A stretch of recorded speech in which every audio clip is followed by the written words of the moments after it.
Esse é o vídeo referente ao relatório 4 da disciplina de Laboratório de Eletromagnetismo, apresentado por Gabriel de Souza Braz e Rubia Maria Gonçalves Marinho.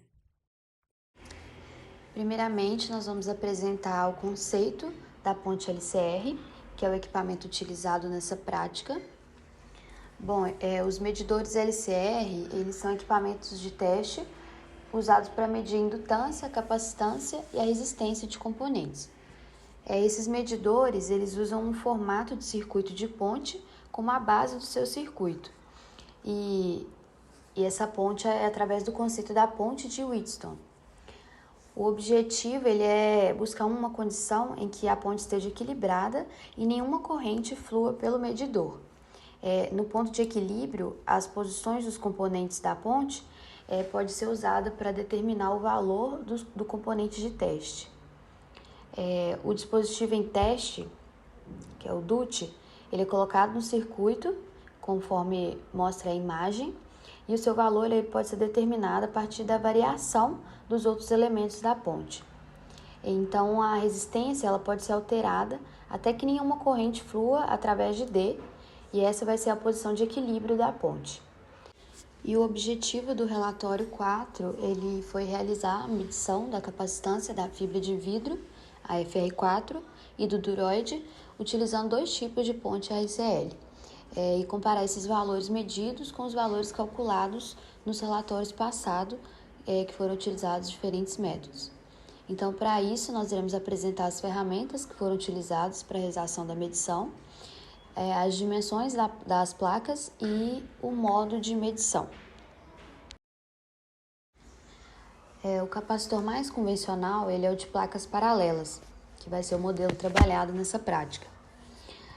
Como as placas do capacitor elas são condutoras, elas formam superfícies equipotenciais e a carga nas placas ela é proporcional à diferença de potencial entre elas, ou seja, Q é igual a CV, onde há essa constante de proporcionalidade C, ela é a capacitância do capacitor, e essa capacitância ela só depende das características geométricas do capacitor e da permissividade do meio entre as placas. Então, ela é medida em farads e geralmente esse capacitor ele tem algumas simetrias. Isso permite calcular o campo elétrico gerado no interior pela lei de Gauss, como mostrado nessa primeira linha de equações do slide. Em seguida, depois de obter esse campo elétrico, é possível calcular a diferença de potencial entre as duas placas e então aplicar esse resultado em Q é igual a CV, que com isso a gente obtém a equação de capacitância. E por essa equação a gente consegue ver que a capacitância ela é proporcional à área das placas e à permissividade do dielétrico e inversamente proporcional à distância entre as placas. Ou seja, ela só depende dos fatores geométricos do capacitor. Agora eu vou apresentar os materiais utilizados. Primeiro nós temos a placa de FR4 com dimensão de 200 por 150 milímetros e a distância entre as placas de 1,5 milímetro e a permissividade elétrica de 4,3 relativa. E vamos ter a placa duroide com dimensão de 306 por 230 milímetros e a distância entre as placas de 6,32 milímetros e a permissividade elétrica de 2,2 relativa. Utilizamos um micrômetro de 25 milímetros com incerteza de 0,05 para medir a distância entre as placas. Um paquímetro de 150 milímetros com incerteza de 0,05 para medir a dimensão das placas. Uma régua escolar de 30 centímetros com incerteza de 0,05 para também auxiliar na dimensão das placas. Foi utilizado também uma ponte RLC portátil e, por fim, uma ponte RLC de bancada. Para a realização da prática, primeiro realizamos a medição das dimensões das placas de fibra de vidro e da placa de duroide, considerando a distância entre as placas, o comprimento e a largura de cada par de placas. Após obtidos os resultados, realizamos a calibração dos equipamentos com o intuito de desprezar a resistência de contato das pontas de prova para que não interferisse na medição. Também é importante observar que a placa a qual trabalhamos em laboratório é uma placa com 2 condutores nas extremidades e com um dielétrico no meio. A distância de menor dimensão das medições de comprimento se refere à dimensão da distância entre cada placa condutora. Dessa forma, como a distância entre as placas é muito pequena, ao se comparar com as outras dimensões, então nós podemos utilizar o método das diferenças finitas e o método dos elementos finitos, considerando o problema como um capacitor de placas paralelas infinitas. E que dessa forma nós obteríamos uma boa aproximação para o problema. Fizemos também a raspagem da superfície das placas de cobre com o intuito de reduzir a resistência da superfície de contato entre a placa e a ponta de prova. E durante a realização das medições, realizamos os ajustes de frequência para encontrarmos a frequência de medição, a qual apresentaria o valor da capacitância com o menor número de oscilações possível. E também tomamos o cuidado de não encostar nas partes metálicas para que não houvesse interferência nas medições. E por fim, registramos os resultados para que pudéssemos comparar com os resultados calculados anteriormente pelo método das diferenças finitas e pelo método dos elementos finitos.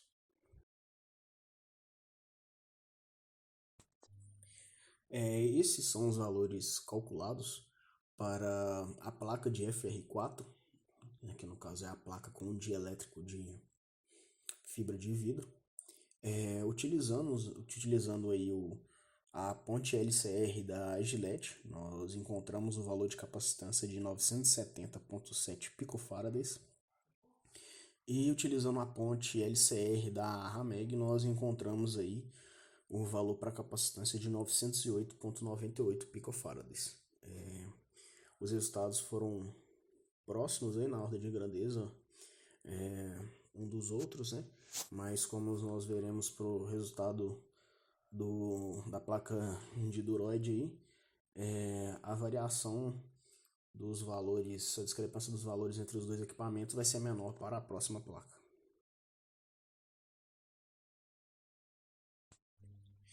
E estes aí são os resultados que foram obtidos, né, na medição das pontes LCR para o dielétrico do duroide, no caso. Então, nós obtemos ainda para a ponte LCR da Gillette um valor de 236 picofarads e o valor de 231,05 picofarads para a ponte LCR da Rameg. No caso, a gente pode observar que os valores eles deram um pouco mais próximo, né, na ordem de grandeza com relação à primeira medição, que foi da placa de fibra de vidro.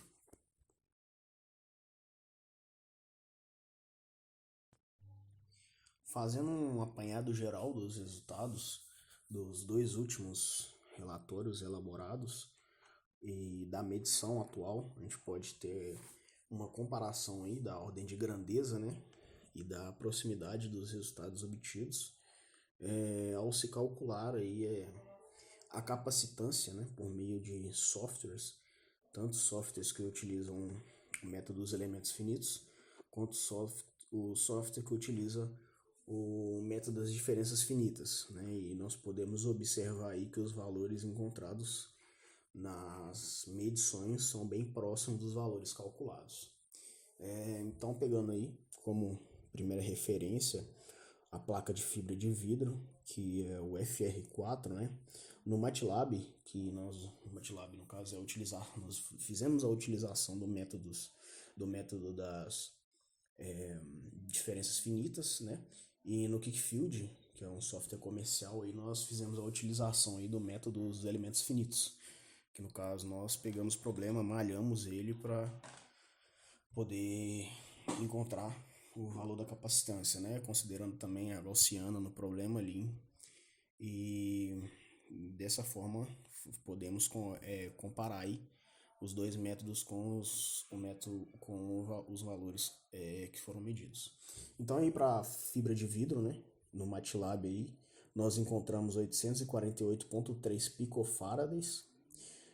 No Kickfield nós encontramos 761,46 picofarads. E no medidor da Gillette 913,1 picofarads. E no da Hameg 908,98 picofarads. Os valores aí são bem próximos encontrados, né? Apesar de que a placa de Duroid teve uma variação bem menor, no caso, bem menos discrepante, né? Provavelmente pode ser por conta das dimensões da placa, né? E também por conta da própria uso da placa, porque aparentemente a placa de fibra de vidro ela estava aparentando estar bem mais gasta e mais usada, né? E a placa de Duroid ela estava aparentando estar um pouco bem mais conservada. Então, assim, devido aos resultados medidos, né? Isso daí pode ser um fator que possa ter causado aí um pouco dessa variação. Mas mesmo assim, os valores encontrados foram bem próximos. Então, no caso aí, para a placa de Duroid, né, com dielétrico de Duroid, no MATLAB nós encontramos aí um valor de 237,53 picofarads, no Kickfield 202,04 picofarads. E na medição aí, na ponte LCR da Gillette 236 picofarads e na ponte LCR da Hameg 231,05 picofarads.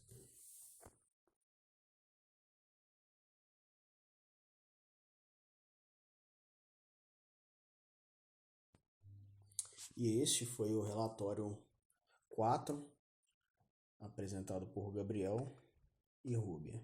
Obrigado.